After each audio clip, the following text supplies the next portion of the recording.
previous video in this series on an enterprise architecture view on the coronavirus pandemic, I talked about anti-property, the wastage and the losses, the way that any waste is offloaded onto other people, and therefore the costs of dealing with that are offloaded onto other people as well. Here I'd like to look at another idea that relates to that, which is the concept of improperty.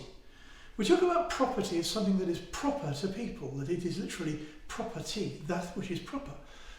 But I'm beginning to suspect that, more than just suspect, the data is really there, that there's a huge problem that we have with what we might call improperty, where property becomes accumulated or acquired or taken from others to the extent that it becomes socially and more completely improper.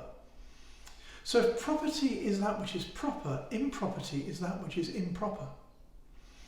Now when we look at this on a societal scale, looking at it historically, there are two very clear factors that contribute to or even drive societal collapse. And they are climate change and a disparity of income, disparity of wealth. Those two will drive a collapse, and put together, they certainly will. Now we know this historically for several thousand years. This is very clear, closely tracked, there's no question about this at all. So just how big is this problem of improperty? Well, one example that came up in the news the other day was an oil company which was in trouble.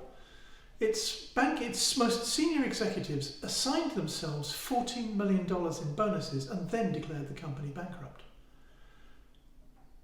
So they'd literally stolen the money from all of its creditors, as well as assigning themselves money that simply wasn't appropriate at all. So we also look at things like, what is the global wealth disparity? What's the disparity overall? Well, when we look at society, at the so-called economics, we find that 100 people, the billionaires and above, actually control more than 3.5 billion people. They personally can control more than many governments. And yet, what are they doing with that? Well, the drivers for this are very much in the way the economics works. That it is the nature of a possession economy that money or resources will go naturally towards where they're least needed. They will flee from wherever they're most needed. So we have to build this huge superstructure of banks, insurances, pensions, benefits, taxes, whatever, to try to time shift resources to where they're actually needed. The other one is that the money system can go to infinity. And so growth is measured in monetary terms, doesn't tell us anything at all about how that economics is actually working. All it tells us is that the money system has grown. But we cannot have infinite growth on a finite planet. It's just simply not viable, it's not sustainable, it doesn't make sense.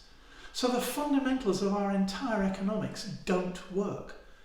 And they naturally drive towards creating disparities that cause societal collapse and inability to respond to major changes, or major changes such as climate or disease. So we look at the idea of improperty. What is proper, what is not proper? And it can be very useful to start applying an enterprise architecture toolkit to start looking at these issues, not just within our own companies, which is going to be important in itself, the huge disparities that often exist within organisations, but also at the much larger scale, right out to the scale of an entire planet and an entire economics. These are the issues that we're actually facing. And we need to be considering this idea of what is proper, what is not proper. What is property, what is improperty. I think that's worth an idea that's worth exploring.